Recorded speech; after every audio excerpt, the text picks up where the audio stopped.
Okay, now I'm going to break this beginner level solo down for you into 9 separate licks. Once again, this is in the key of B flat, and lick 1 starts off like this.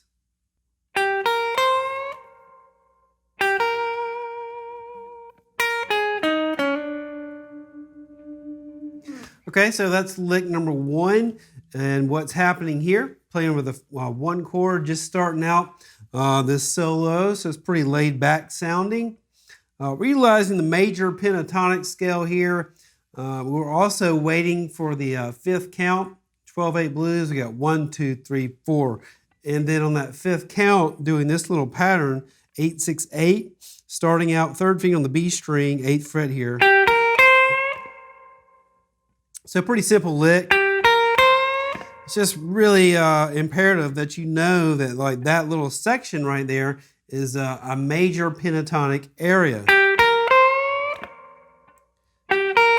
You know, B flat, we got our basic minor first position pentatonic scale that most everyone knows. Easy way just to add major pentatonic is just to take these 2 notes here from the minor pentatonic, take your pinky and use your 3rd finger, so you have now 6, 8. Pretty simple. If I wanted to make it from the minor pentatonic scale, take that phrase and just do this. Go 6, 9, 6, 9. Major. Anyway, just a little note of how you can, understand how to combine major and minor real simply right here in that little first little position right here. So we did this. 4 chord is going to come around, and right on the 1st count, we're going to go really quick. So I'm hitting 8 and then 6 on the high E. Really quick. Vibratoing that 6th fret, I got an upstroke or an up movement vibrato, of course, because I don't have anywhere to go down on the high E string. Now on the 10th, 11, 12 count, we're going to go down here and do this, 6 on the high E string, 9 here on the B, and then hit the 8th fret on the G string. Pretty sweet little pattern I like to use a lot.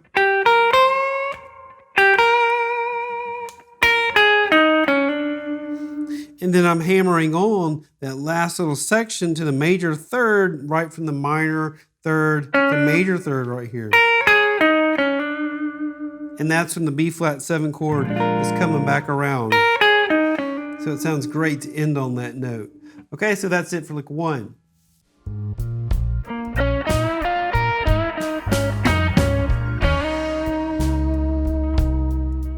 All right, lick 2 sounds like this.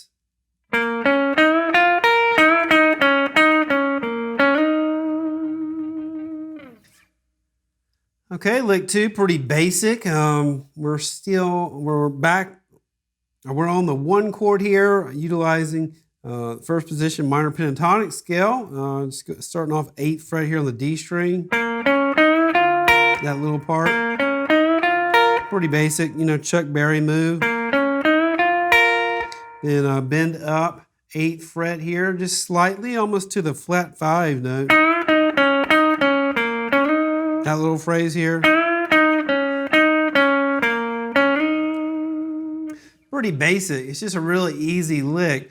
But make sure that you play it like you mean it and just don't blaze through it. And you just want to have every single string heard. And you don't want all different strings ringing out. And sometimes a lick like this, you could have maybe this happen. Just hitting like different strings when you're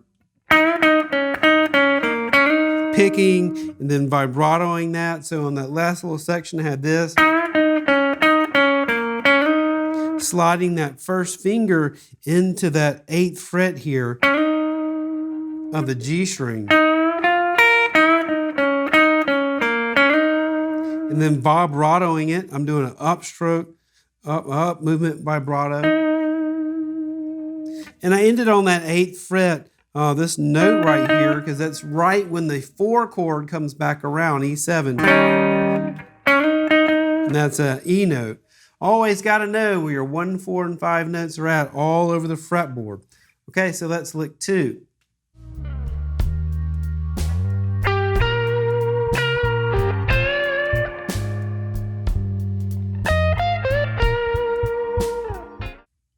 All right, lick 3 sounds like this.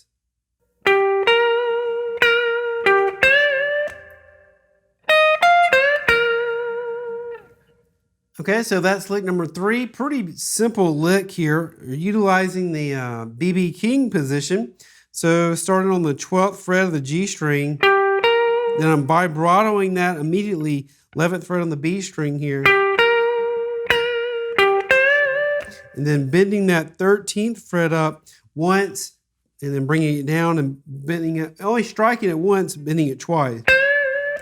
Just pulling it down slightly, and then going back up.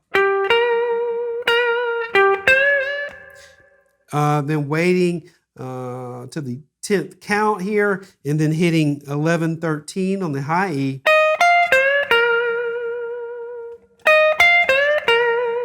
And doing that little phrase. All major pentatonic scale sounding, all in the B.B. King box right here. This is very minimal playing, so the key is to strike each note cleanly. And a lot of times when you're vibratoing that little note right there on the B string, sometimes you may want to hit it with a downstroke while you're vibratoing it. But if you notice, if you're vibratoing it, I'm also touching my first finger with the G string, so there's not a whole lot of room. If you use an upstroke while you're vibratoing it, you have more room in between the high E and the B than you do between the G and the B. So sometimes if you do a lick like this, and you strike that B string again while you're vibratoing it, and you're not muting this G really well, it's easy to hit that G string. So if you use an upstroke, you have a lot more area for your pick to sit while you're vibratoing it, because I'm utilizing the up vibrato. That means this gap right here is a lot larger. So to play it cleanly, a lot easier. If you are doing down vibrato, the exact opposite thing. Now you would do a downstroke, because now you're going down first, and it's harder to do the upstroke, but easier to do the downstroke.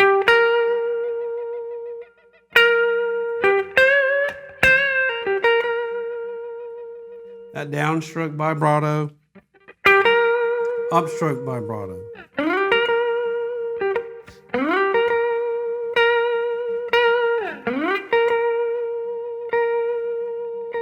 So it's just a very simple little thing, but if you want to play more clean, little things like this will help you out.